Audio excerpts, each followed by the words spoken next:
Praise the Lord. Hi friends, வாங்க சமையலை தெரிஞ்சுக்கலாம். இன்றைக்கி குழந்தைங்களுக்கு ரொம்ப பிடிச்ச நூடுல்ஸ், சிக்கன் நூடுல்ஸ் எப்படி செய்யலான்னு பார்க்கலாம். ஹெல்த்தியாக செய்யலாம். நான் இன்றைக்கி கம்பு நூடுல்ஸ் எடுத்திருக்கேன் ஃப்ரெண்ட்ஸ்.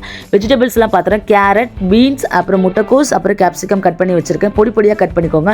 இதோட டேஸ்ட்டுக்கு வேறு எந்த ஸ்பைஸும் இல்லை. நம்ம வெள்ளை மிளகு தான் எடுத்திருக்கோம். ஸோ வெள்ளை மிளகுல காரம் கம்மியாக இருக்கும், ஆனால் டேஸ்ட் அதிகமாக இருக்கும். இன்றைக்கி நான் 1/4 கிலோ போன்லெஸ் சிக்கனை கழுவி சுத்தம் பண்ணி பொடி பொடியாக கட் பண்ணி வச்சுருக்கேன். நூடுல்ஸை சுடுதண்ணில் போட்டு நல்லா வேக வச்சு ஆயில் தடவி இந்த மாதிரி ஆற வச்சுக்கோங்க.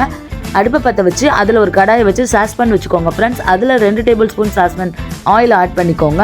நம்ம வெட்டி வச்சுருக்க போன்லெஸ் சிக்கனையும் அதில் சேர்த்து ஆட் பண்ணிக்கோங்க.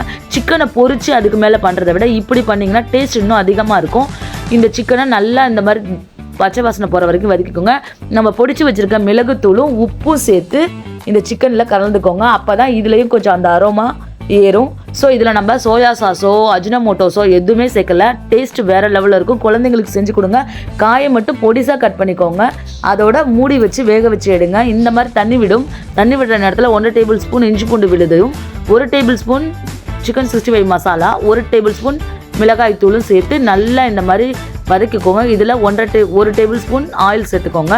மூடி போட்டு நல்லா சுருள வதக்கி எடுத்திங்கன்னா மொறுன்னு பொரிச்ச மாதிரியே சிக்கன் ரெடி ஆகிடும். இது சைடில் இருக்கட்டும். வாங்க நூடுல்ஸ் எப்படி செய்யலான்னு பார்ப்போம்.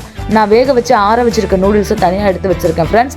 இதில் அது அடுப்பத்தை வச்சு அதில் ஒரு சாஸ்பேன் வச்சு 2 டேபிள் ஸ்பூன் ஆயில் விட்டுட்டு இதில் வெட்டி வச்சுருக்க காய் எல்லாத்தையும் சேர்த்துக்கோங்க. ஃபஸ்ட்டு கேரட்டு, பீன்ஸு, கேப்சிகம் போட்டுக்கோங்க.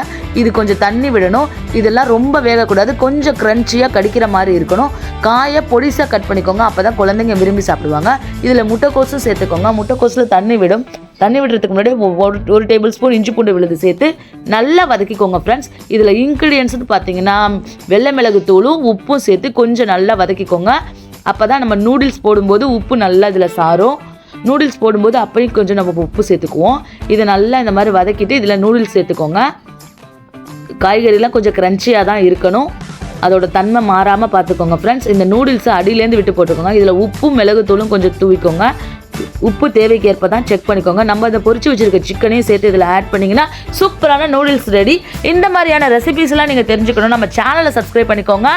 அப்புறம் மோர் வீடியோஸ்க்கு நம்ம சேனலை சப்ஸ்கிரைப் பண்ண மறந்துடாதீங்க.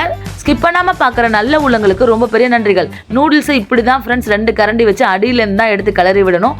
அப்போ தான் நல்லா எல்லா பக்கமும் கோட் ஆகும். சூப்பரான நூடுல்ஸ் குழந்தைங்களுக்கு ரொம்ப பிடிக்கும். இது நம்ம சப்ஸ்கிரைபர் ஒருத்தவங்க கேட்டது தான் நம்ம செஞ்சுருக்கோம். நீங்களும் செஞ்சு பார்த்துட்டு கமெண்ட் செக்ஷனில் சொல்லுங்கள். அப்புறம் உங்கள் பொண்ணான நேரத்தை ஒதுக்கி வீடியோ பார்க்குற நேயர்களுக்கு ரொம்ப பெரிய நன்றிகள். மேலும் சூப்பரான ரெசிபியோட நான் உங்களை வந்து சந்திக்கிறேன். Bye bye friends. Love you to all.